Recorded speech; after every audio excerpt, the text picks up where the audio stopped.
안녕하세요. 해상도 상승 프로젝트입니다. 5월 21일 시각입니다. 오늘은 호르무즈 해협 봉쇄와 한국 4월 생산자 물가 6.9%라는 두 헤드라인을 함께 읽어보겠습니다. 시장은 유가가 오르면 물가가 오르고 금리가 더 오른다는 1차 방정식으로 정리하지만 그 방정식으로 잡히지 않는 변수가 하나 더 있습니다.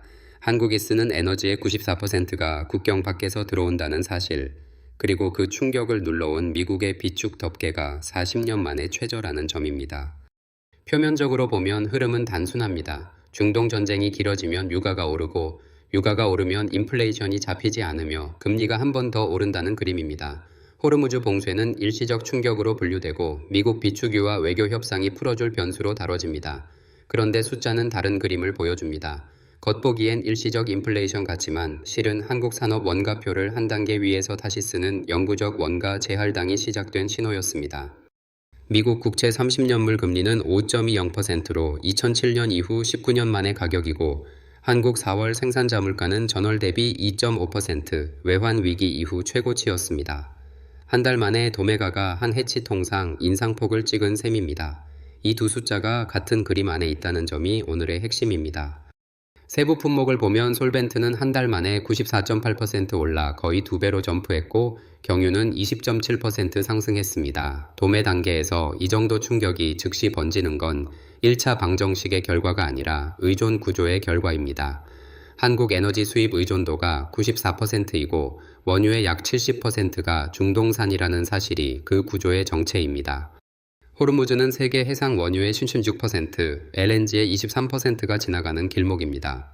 4배럴 중 1배럴이 이 한 길목을 통과한다는 뜻입니다. 한국 선박 21억 척 중 1척만 빠져나온 상황에서 도매계 충격이 즉시 번진 건 그래서 놀랍지 않습니다. 배럴당 100달러를 비싼 기름값으로 읽으면 본질을 놓칩니다.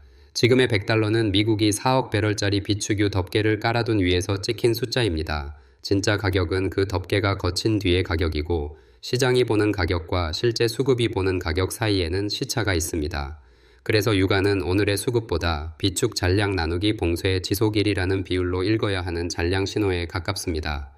과거 3번의 공급 충격, 1979년 2차 오일 쇼크, 1990년 걸프전, 2008년 유가 147달러도 같은 흐름을 탔습니다. 공급 충격 다음에 헤드라인 인플레, 그 다음에 금리 인상, 그 다음에 경기 둔화 순서였습니다.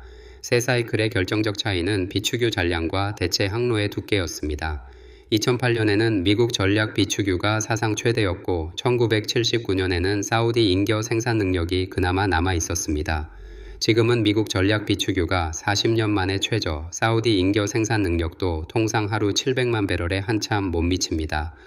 세 가지 시나리오로 정리하면 이렇습니다. 시나리오 A는 35% 가중치로 여름까지 부분 협상이 타결되고 유조선이 단계적으로 통과하면서 WTI가 80달러대에서 안정되는 그림입니다. 다만 보험과 운임은 전쟁 전 수준으로 되돌아가지 않습니다. 시나리오 B는 45%로 교착이 장기화되면서 미국 비축유 소진이 본격화되고 여름과 가을 사이 유가가 120달러대로 재진입하는 시나리오입니다. 이 경우 한국은행 금리 인상 압력이 재가동되고 수혜는 원전 SMR, LNG 도입 다변화 같은 에너지 자립 인프라로 흐릅니다. 시나리오 C는 20%로 대형 사고가 터지는 경우입니다. 겉보기엔 시나리오 B가 가장 두꺼운 가중치 같지만 실은 흔들기 쉬운 가정 위에 서 있는 시나리오입니다. 미국 전략 비축유 40년 최저라는 숫자가 너무 강해서 거기에 닻을 내렸을 가능성이 있습니다. 미국이 셰일 증산으로 일평균 100만 배럴 이상을 빠르게 추가할 여지가 있고 사우디가 정치적 결단으로 인겨 생산 능력을 풀면 시나리오 B 가중치는 30%대로 내려갑니다. 포리마케트의 미-이란 영구 평화 확률이 24시간 사이 14%포인트 급등해 42%까지 올랐다는 점도 함께 봐야 합니다.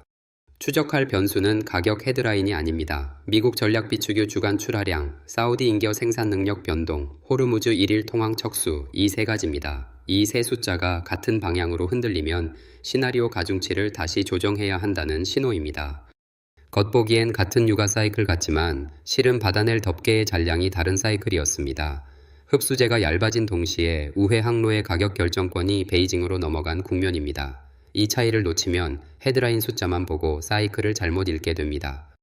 여기까지 5월 21일 시각이었습니다. 해상도 상승 프로젝트. 내일도 같은 시각으로 다시 만나요.